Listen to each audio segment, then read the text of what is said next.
नमस्कार साथियों, मैं हूं एडवोकेट सुखरत और आज हम बात करेंगे एक ऐसे मामले की जो आज के युवाओं के दिल को छूता है। जब एक लड़के को प्यार के जाल में फंसाया जाता है, उससे पैसे लिए जाते हैं और फिर उसे छोड़ दिया जाता है। क्या यह धोखाधड़ी है? क्या आईपीसी 420 के तहत केस बन सकता है? आज आपको इस वीडियो में पूरी कानूनी जानकारी मिलेगी, वो भी आसान भाषा में। वीडियो को लाइक करें, शेयर करें और चैनल को सब्सक्राइब करना न भूलें ताकि ऐसे ही कानूनी वीडियो आप तक पहुंचते रहें। कल्पना कीजिए, एक लड़का है, नाम है अमित। कॉलेज में एक लड़की से उसका प्यार होता है। वो लड़की कहती है कि मैं तुमसे बहुत प्यार करती हूँ, लेकिन मेरी फैमिली को मनाने के लिए मुझे पैसों की ज़रूरत है। अमित अपनी सेविंग्स निकालता है, कुछ दोस्तों से उधार लेता है और लड़की को दे देता है। लेकिन कुछ हफ्तों बाद लड़की गायब हो जाती है। न कॉल न मैसेज। पता चलता है कि लड़की ने किसी और से शादी कर ली। अब अमित इमोशनली भी टूटा हुआ है और फाइनेंशियली भी। क्या अब अमित कुछ कर सकता है? क्या इसे धोखाधड़ी माना जाएगा? आईपीसी सेक्शन 4 और व्यास, cheating and dishonestly inducing delivery of property. मतलब अगर कोई व्यक्ति जानबूझकर झूठ बोलकर किसी को धोखा देकर उससे पैसा या प्रॉपर्टी लेता है तो यह अपराध है। सजा 7 साल तक की जेल, जुर्माना भी लगाया जा सकता है। यानी अगर लड़की ने पहले से ही यह इरादा बना रखा था कि वह सिर्फ पैसे लेगी और छोड़ देगी, तो यह आईपीसी 420 के तहत केस बन सकता है। आईपीसी 417 साधारण धोखाधड़ी। अगर इरादा धोखा देने का था लेकिन आर्थिक नुकसान न भी हुआ हो तो भी केस बन सकता है। IPC 406 criminal breach of trust. अगर पैसे लोन के रूप में दिए गए थे और लड़की ने भरोसा तोड़ा तो यह सेक्शन 406 लागू हो सकता है। भारतीय न्याय संहिता यानी बीएनएस 2023 में आईपीसी की जगह अब नए सेक्शन लागू हुए हैं। आईपीसी 420 अब धारा 318 बीएनएस है। आईपीसी 406 अब धारा 316 बीएनएस है। आईपीसी 417 अब धारा 317 बीएनएस है। इन धाराओं में धोखा देने वाले के खिलाफ सख्त सजा का सख्त प्रावधान है, बशर्ते आप सबूत दे सकें कि इरादा शुरुआत से गलत था। बस कोर्ट इस बात को देखता है कि क्या लड़की ने झूठे वादे किए थे, क्या पैसे लेने के बाद उसका व्यवहार बदल गया, क्या उसके पास पहले से किसी और से संबंध थे, क्या उसने बाद में यह माना कि वो कभी शादी करना ही नहीं चाहती थी। अगर इनका जवाब हां है तो यह धोखाधड़ी का केस बनता है।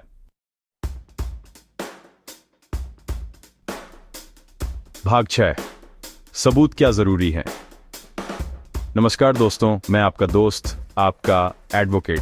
आज हम बात करेंगे एक बहुत ही जरूरी, बहुत ही प्रैक्टिकल विषय पर। अक्सर लोग मेरे पास आते हैं इमोशनली टूटे हुए, परेशान और कहते हैं सर मेरे साथ धोखा हुआ है, उसने मुझे बर्बाद कर दिया। मैं उनकी कहानी सुनता हूँ, उनके दर्द को समझता हूँ, लेकिन कानून की दुनिया में एक बहुत बड़ी सच्चाई है जिसे हमें समझना होगा। यहाँ आपकी भावनाएं, आपका दर्द, आपकी कहानी तब तक अधूरी है जब तक आपके पास उसे साबित करने के लिए ठोस सबूत न हो। कोर्ट में आंसू नहीं, तथ्य देखे जाते हैं। आपकी सच्चाई को आवाज देने के लिए, उसे कानूनी रूप से मजबूत बनाने के लिए सबूत ही आपका सबसे बड़ा हथियार है। आज का यह सेशन इसी पर आधारित है। हम समझेंगे कि धोखाधड़ी के मामलों में, खासकर जब रिश्तों में पैसे का लेन देन शामिल हो, तो कौन कौन सी चीजें सबूत के तौर पर काम आ सकती हैं। कई बार हम छोटी छोटी चीजों को नजरअंदाज कर देते हैं जो बाद में हमारे केस की नींव बन सकती हैं। हम उन डिजिटल और फाइनेंशियल सबूतों की गहराई में जाएंगे जो आपकी लड़ाई को दिशा दे सकते हैं। मेरा मकसद आपको डराना नहीं बल्कि आपको जागरूक करना है, आपको तैयार करना है, क्योंकि जब आप तैयार होते हैं तो आप मजबूत होते हैं। याद रखें, इमोशन नहीं, एविडेंस बोलता है। तो चलिए इस सफर को शुरू करते हैं और समझते हैं कि आप अपनी सच्चाई को सबूतों के साथ कैसे पेश कर सकते हैं। इस वीडियो का एक एक पॉइंट बहुत ध्यान से समझना, क्या पता कौन सी जानकारी कब आपके या आपके किसी जानने वाले के काम आ जाए। हम सिर्फ समस्या की बात नहीं करेंगे, हम समाधान की बात करेंगे। हम ये देखेंगे कि कैसे आप अपने अधिकारों की रक्षा कर सकते हैं और धोखेबाज को कानून के कटघरे में खड़ा कर सकते हैं। ये लड़ाई सिर्फ पैसे की नहीं है, ये लड़ाई आपके सम्मान की है, आपके भरोसे की है, न्याय की है। तो क्या आप तैयार हैं? अगर हाँ तो चलिए शुरू करते हैं। आसान है। सबसे पहला और सबसे आम सबूत जो आज के डिजिटल ज़माने में हमारे पास होता है वो है चैट रिकॉर्डिंग। चाहे वो फेसबुक मैसेंजर पर हो, इंस्टाग्राम पर हो या किसी और सोशल मीडिया प्लेटफॉर्म पर। लोग अक्सर सोचते हैं कि ये तो बस बातचीत है, इसकी क्या वैल्यू है, लेकिन कानून की नज़र में ये बहुत बड़ी वैल्यू रखता है। वजह है आपकी हर एक चैट, हर एक मैसेज एक कहानी कहता है। वो कहानी कहता है कि आपके रिश्ते की शुरुआत कैसे हुई, पैसों की बात कब और कैसे शुरू हुई, क्या वादे किए गए और कैसे उन वादों को तोड़ा गया। ये एक टाइमलाइन बनाता है, एक क्रम बनाता है जिसे कोई झुठला नहीं सकता। इसलिए अपनी किसी भी चैट को कभी डिलीट मत करना। उसे आर्काइव कर लो, स्क्रीनशॉट लेकर सेव कर लो या किसी भी तरह से सुरक्षित रखो। ये चैट रिकॉर्डिंग सिर्फ आपके दावे को ही मजबूत नहीं करती, बल्कि सामने वाले के इरादों को भी उजागर करती हैं। अगर किसी ने आपसे प्यार का नाटक करके पैसे मांगे हैं तो वो चैट्स में साफ दिखेगा। अगर उसने आपको इमोशनली ब्लैकमेल किया है तो वो शब्द भी वहीं कैद होंगे। कोर्ट में जब आप ये सबूत पेश करते हैं तो ये सिर्फ टेक्स्ट नहीं होता, ये एक पैटर्न होता है। एक ऐसा पैटर्न जो दिखाता है कि ये कोई गलती नहीं थी बल्कि एक सोची समझी साजिश थी।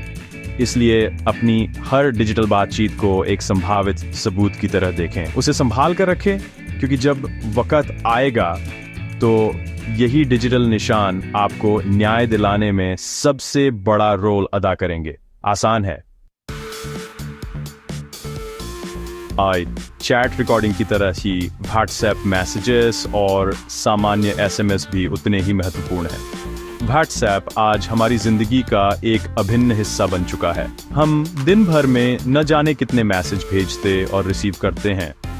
धोखाधड़ी के मामलों में व्हाट्सएप मैसेज एक सोने की खान की तरह हो सकते हैं। इसमें सिर्फ टेक्स्ट ही नहीं बल्कि भेजे गए फोटो, वीडियो, ऑडियो नोट्स और डॉक्यूमेंट्स भी शामिल होते हैं। अगर किसी ने आपसे पैसे मांगे हैं तो उसका मैसेज होगा। अगर आपने पैसे भेजे हैं और उसकी जानकारी दी है तो उसका भी इसका होगा। ये सब कुछ एक डिजिटल फुटप्रिंट है जिसे मिटाना आसान नहीं होता। इसलिए सबसे पहली चीज जो आपको करनी है वो है अपने व्हाट्सएप चैट का बैकअप लेना। गूगल ड्राइव पर या iCloud पर इसे नियमित रूप से बैकअप करते रहें। अब सवाल ये उठता है कि इसे कोर्ट में पेश कैसे करें। सिर्फ स्क्रीनशॉट से काम नहीं चलता, क्योंकि उन्हें एडिट किया जा सकता है। इसका सही तरीका है चैट एक्सपोर्ट फीचर का इस्तेमाल करना। आप किसी भी चैट को मीडिया के साथ या बिना मीडिया के एक्सपोर्ट करके अपनी ईमेल पर भेज सकते हैं। इससे एक टेक्स्ट फाइल बन जाती है जिसमें हर मैसेज के साथ तारीख और समय भी दर्ज होता है। ये एक ज़्यादा भरोसेमंद सबूत माना जाता है।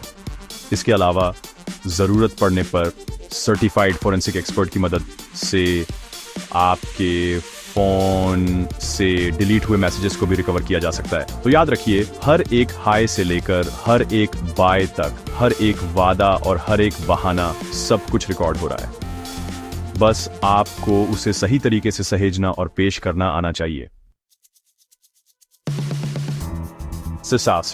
अब आते हैं सबसे ठोस, सबसे अकाट्य सबूत पर, आपके बैंक ट्रांजैक्शन और यूपीआई रसीदें।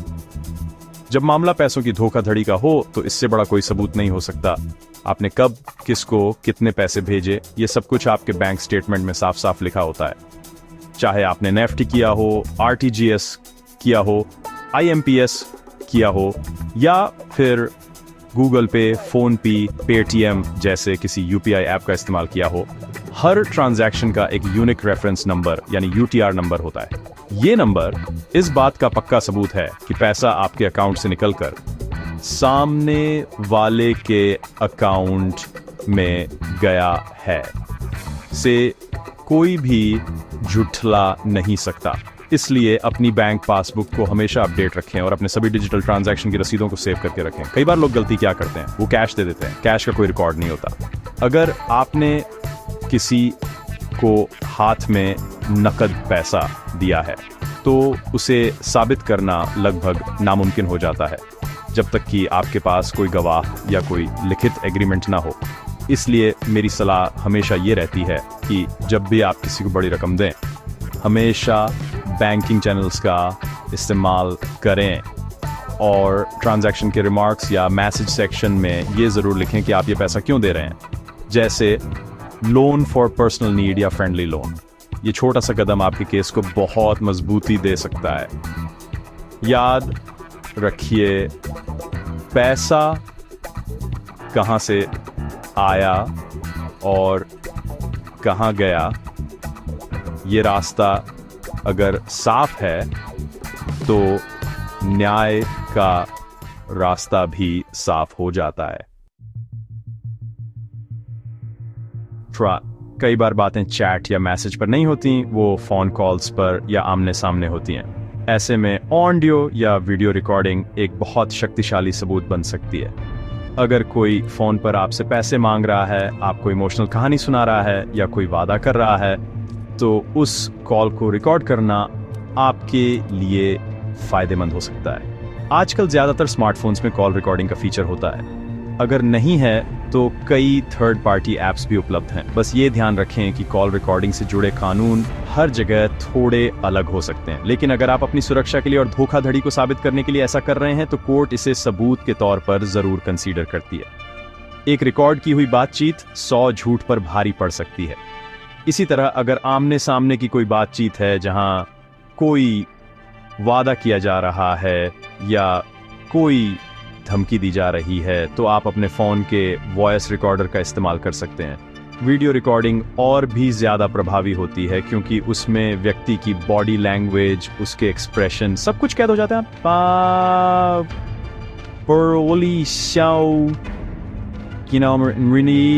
किसी ने आपसे मिलकर पैसे लिए और वादा किया कि वो जल्द लौटा देगा और आपने उस बातचीत का एक छोटा सा वीडियो बना लिया, तो ये एक बहुत बड़ा सबूत बन जाएगा।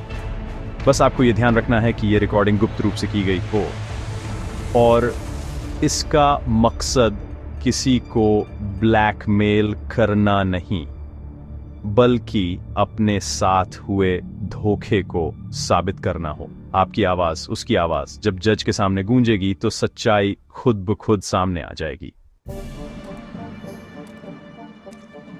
अब हम बात करते हैं एक ऐसे सबूत की जो अक्सर लोगों की नजर से छूट जाता है। वो है पैसे लौटाने का वादा और फिर उस वादे को पूरा न करना। मान लीजिए आपने किसी को पैसे दिए, कुछ समय बाद आपने पैसे वापस मांगे। जवाब में उस लड़की ने कहा, हाँ मुझे याद है, मैं तुम्हें अगले महीने की 10 तारीख तक पैसे लौटा दूंगी। ये बात उसने चाहे व्हाट्सएप पर लिखी हो, ईमेल में भेजी हो या कॉल पर कही हो जिसे आपने रिकॉर्ड कर लिया हो, ये एक बहुत बड़ा सबूत है। क्यों? क्योंकि जब कोई व्यक्ति पैसे लौटाने का वादा करता है तो वो प्रत्यक्ष रूप से ये स्वीकार कर रहा है कि उसने आपसे पैसे लिए थे और वो एक कर्ज था, कोई गिफ्ट नहीं। ये एक एक्नॉलेजमेंट ऑफ डेट यानी कर्ज की स्वीकृति है। जब वो तय तारीख पर पैसे नहीं लौटाती तो ये सिर्फ एक वादा खिलाफी नहीं है, ये कानून की नज़र में ब्रीच ऑफ प्रॉमिस है। और अगर इरादा शुरू से ही धोखा देने का था तो ये धोखाधड़ी के केस को और भी मजबूत बनाता है। आपको बस इतना करना है कि इस वादे को किसी न किसी रूप में रिकॉर्ड कर लें। अगर वो मैसेज पर वादा करती है तो उसका स्क्रीनशॉट लें। अगर फोन पर वादा करती है तो रिकॉर्ड करें। अगर वो आपको चेक देती है जो बाद में बाउंस हो जाता है तो वो तो अपने आप में एक बहुत बड़ा कानूनी सबूत है जिसके लिए अलग से केस फाइल हो सकता है। तो अगली बार जब कोई पैसे लौटाने का वादा करे तो उसे हल्के में न लें। उस वादे को दस्तावेज बनाएं, उसे सहेज कर रखें, क्योंकि यही टूटा हुआ वादा आपके न्याय की लड़ाई में जीत की पहली सीढ़ी बन सकता है। आसान है। तो दोस्तों, आज हमने देखा कि कैसे छोटे छोटे डिजिटल और फाइनेंशियल सबूत आपके केस की जान बन सकते हैं। चैट रिकॉर्डिंग से लेकर बैंक स्टेटमेंट तक और ऑडियो रिकॉर्डिंग से लेकर टूटे हुए वादों तक, हर चीज की अपनी एक अहमियत है। मेरा उद्देश्य आपको ये सब बताकर किसी के प्रति अविश्वास पैदा करना नहीं है, बल्कि आपको जागरूक बनाना है। दुनिया में अच्छे लोग भी हैं, लेकिन हमें बुरे लोगों से खुद को बचाने के लिए तैयार रहना होगा। कानून आपकी मदद तभी कर सकता है जब आप कानून की मदद करने के लिए तैयार हों। और वो तैयारी सबूतों से ही होती है। इमोशन अपनी जगह है, लेकिन एविडेंस अपनी जगह। अपनी भावनाओं को अपने विवेक पर हावी न होने दें। याद रखिए, ये जानकारी सिर्फ आपके लिए नहीं है, आपके आसपास, आपके दोस्तों में, आपके परिवार में कोई भी ऐसी स्थिति का शिकार हो सकता है। ज्ञान बांटने से बढ़ता है। इस वीडियो को ज्यादा से ज्यादा लोगों तक पहुंचाएं ताकि कोई और इस तरह की धोखाधड़ी का शिकार न हो। आपकी एक शेयरिंग किसी की जिंदगी बचा सकती है, किसी को बड़े नुकसान से बचा सकती है। हम सब मिलकर एक ऐसा समाज बना सकते हैं जहां लोग किसी को धोखा देने से पहले 100 बार सोचें, क्योंकि उन्हें पता होगा कि सामने वाला जागरूक है, तैयार है। अगर आपको ये वीडियो पसंद आया हो तो प्लीज लाइक जरूर करें। कमेंट में बताइए कि आपको सबसे ज्यादा जानकारी किस पॉइंट से मिली। चैनल को सब्सक्राइब करें और शेयर करें ताकि कोई और धोखे का शिकार न हो। मिलते हैं अगले वीडियो में। जय हिंद, जय न्याय।